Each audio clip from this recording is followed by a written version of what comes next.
नमस्कार दोस्तों, मैं रविंद्र डबास। आज की वीडियो थोड़ी लंबी होगी, तो इसलिए सब्र करें और शांति से बैठे रहे जहाँ पे बैठना है आपको। वीडियो को बीच में से मत काटिए। दूसरी बात, मैं आपको इतने काम की जानकारी देता हूँ, लेकिन आप मेरे चैनल को सब्सक्राइब नहीं करते। शायद मैंने आपको सच्ची बात बोल के आपको अपना दुश्मन बना लिया हो, इसलिए आप मेरा चैनल सब्सक्राइब नहीं करते। अगर मेरे खाते में 2 रुपये ज्यादा आ जाएंगे इस चैनल के थ्रू, तो आपके घर से क्या चला जाएगा। थोड़ा सब्सक्राइब करिए। अब आते हैं मेन बात पे। दिल्ली के मूल निवासियों के लिए बहुत बड़ी बड़ी खबरें हैं आज मेरे पास, इसलिए शांति से बैठे हैं दिल थाम के। जिन मुद्दों के लिए आप पीढ़ियों से लड़ रहे थे, जो हवा आपसे छीनी जा रही थी, वो सब आपको वापस मिलेंगे। यही जानकारियां हैं, थोड़ी डिटेल से बताएंगे।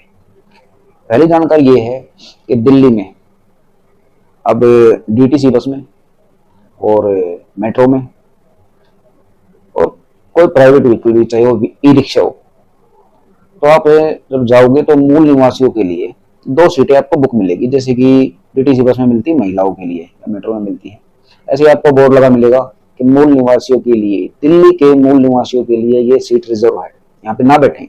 यहाँ पे दिल्ली का मूल निवासी आएगा और शान से बैठेगा। तो पहली खबर तो ये थी। अब आपको लगी होगी कि यार ये तो छोटी खबर है, अब मैं थोड़ी और बड़ी खबर देता हूँ आपको। दूसरी खबर ये है कि सारी सरकारों ने आपस में गठबंधन कर लिया है। दिल्ली सरकार ने भी, केंद्र सरकार ने भी। कोई रोड नहीं अटकाएगा दिल्ली के गांव के जहां भी काम होंगे।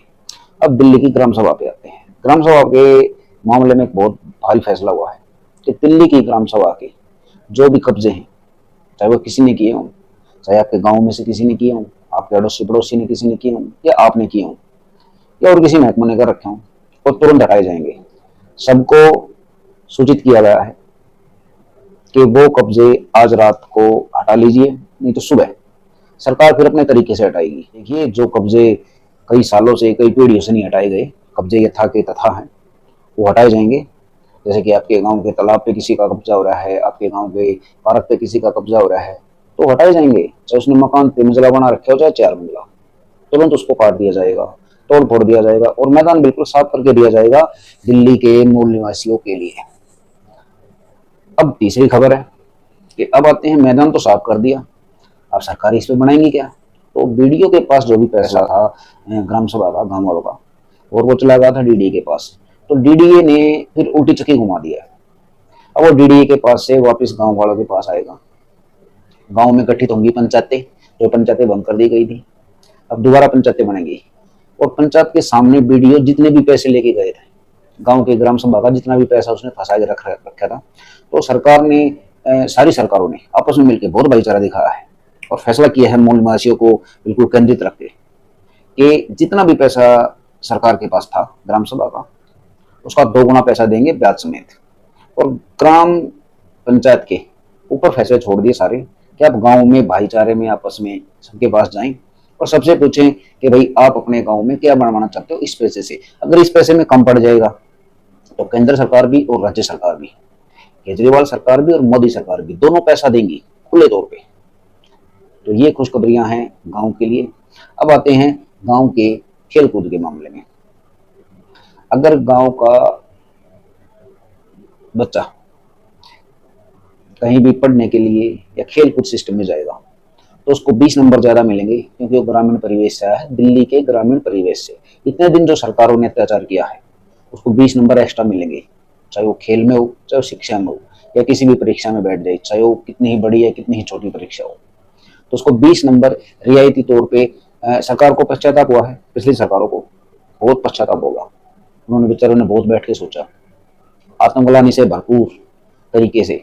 तब उनको दिख गया कि यार अब तो मतलब कि हमको नरक का ही सामना करना पड़ेगा। तो उन्होंने सोचा कि पश्चाताप यह किया जाए। तो ये जो 20 नंबर है रियायती किसी भी परीक्षा में, ये मूल निवासियों के बच्चों को दिए जाएंगे और मूल निवासियों को भी। ये सरकार का पश्चाताप सिस्टम है। अब आते हैं नेताओं पर और पार्षदों, एमएलए, सांसद, जो भी नेता हुए, जो पहले कहते हैं उन नेताओं पर। कैटेगरी अलग अलग होते हैं नेताओं की। तो जो सरकार ने बना दिए, सिस्टम ने बना दिए, वो एक वो नेता होते हैं जिनको गांव बहुत सहायता दे के अपने ग्रामीण परिवेश से उठे हैं। उनके पास गांव के पास एक आस होती है कि यार ये हमारे गांव से गया नेता, ये हमारे गांव का भला पक्का करेगा। लेकिन उन्होंने भला कहीं नहीं किया। कोई एक नेता देहात का ऐसा नहीं है जिसने इस गंदी राजनीति से दूर हट के हमारे गांव के बारे में कभी भी कुछ सोचा हो। उन नेताओं के लिए अल्टीमेटम है सरकारों का। बहुत सिस्टम से बात हुई है, ऐसी बात नहीं है कि इन पार्षदों को, एमएलए जो भी ग्रामीण परिवेश से गए हैं या जो ग्रामीण परिवेश के एमएलए पार्षद हैं, इनको स्टैंड लेना पड़ेगा। इनके पास पब्लिक नहीं जाएगी। अब गांव के आदमियों को एमएलए पार्षद के पास जाके गाली खाने की कोई जरूरत नहीं है। अब ये खुद आएंगे गाली खाने के लिए आपके पास। आप ये तो गाली बकोगे ना, आप इनसे कम थोड़ी ना हो। आपको गांव के काम थोड़ी ना कराने हैं, आपको तो वो बदले उतारने हैं जो इन्होंने आपको दिए हैं। लेकिन बस ये डिफरेंस होगा कि अब कोई भी कॉल करेगा, कोई भी मैसेज देगा गांव का मूल निवासी, तो उसके लिए ये सुविधा है, पार्षद और एमएलए भागे भागे आएंगे। और अगर थोड़ा जोर और लगाओगे, सही तरह से बुलाओगे, तो सांसद भी आ सकता है। ये भागे भागे आएंगे आपके पास, आपके दरवाजे हाथ बांध के खड़े होंगे, तो आप जो काम कहोगे वो ये करेंगे। तो 1 रुपया नहीं लगना आपका किसी भी तरह के किसी भी खर्चे से। अब दूसरी बात, नेताओं के लिए निर्देश ये कि अगर कोई नेता झूठ बोलता हुआ पाया गया तो उसको एक झूठ के साथ 10 कोड़े की सजा है और पैसे भी लगेंगे। मतलब कि सजा भी मिलेगी और पैसे भी मिलेंगे। जिस क्षेत्र के बारे में वो नेता जिस भी पॉलिसी पे झूठ बोलता हुआ, तो उसी गांव को उसको एक झूठ पे 1 लाख रुपया देना पड़ेगा। और गांव में से कोई एक आदमी उस नेता को 5 कोड़े लगाएगा। ये कुछ चीजें हैं जो गांव के आदमियों के दिल में बहुत दिन से भरी पड़ी थी। तो फिलहाल ये है। अब आते हैं चेले चपाटों पे, जो गांव के ही चेले चपाटे होते हैं। हर एक पार्टी के चेले चपाटे कह लो, उनको मुखबिर कह लो। तो पार्टियों की जो झूठी सच्ची पॉलिसी होती है उनको बहुत ऐसे तरीके से दिखाते हैं, गांव में पता नहीं क्या हल्ला होगा। अपना राजनीति सिस्टम पूरा करना चाहते हैं, होता कभी नहीं, उनको राजनीति आती नहीं।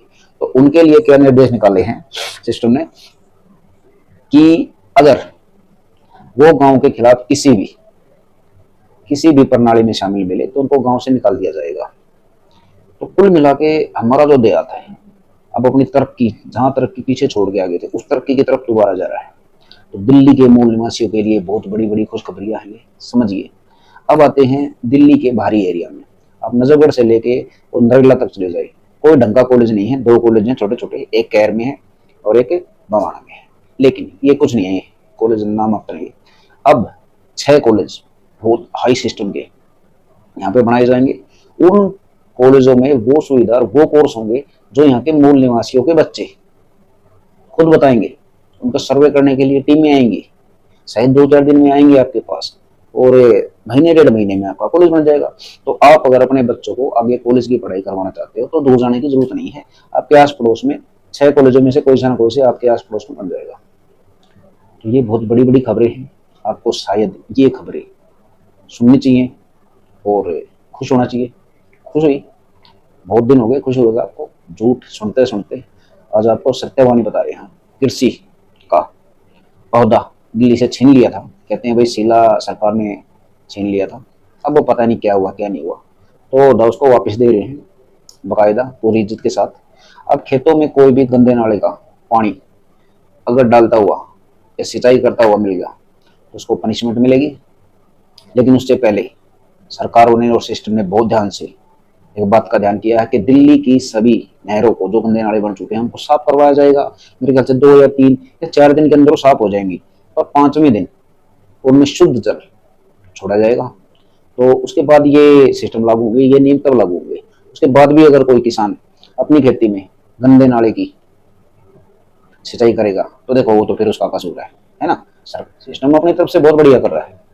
तो ये कुछ सत्यवाणी थी जो हम आपको बताना चाहते थे। इसके बाद भी कुछ सत्यवाणियां हैं, शायद आप अगर इनको सुनना चाहते हो तो बहुत बढ़िया है, आपको बहुत बढ़िया लगी होंगी ये सत्यवाणी। तो फिलहाल दिल्ली में ये होने वाला है, दिल्ली का भविष्य है। तो दिल्ली के भविष्य की तरफ अपनी पैनी नजर डाल के रखिए। अब आपको चिंता करने की कोई जरूरत नहीं है। आप व्हाट्सएप पे ग्रुप पे ना लड़े किसी से, ना किसी से सामने से लड़े। किसानों को कोई धरना देने की जरूरत नहीं है, किसी को भी कुछ भी आंदोलन वगैरह करने की जरूरत नहीं है। अब आपकी सीधी पहुंच सरकार तक हो चुकी है और सरकार आपको सुनने के लिए लालायित है। तो दिल्ली की ये सच्ची खबरें देखते रहिए, आपको और सच्ची खबरें बताएंगे। फिलहाल भाग 1 था ये। नमस्कार दोस्तों।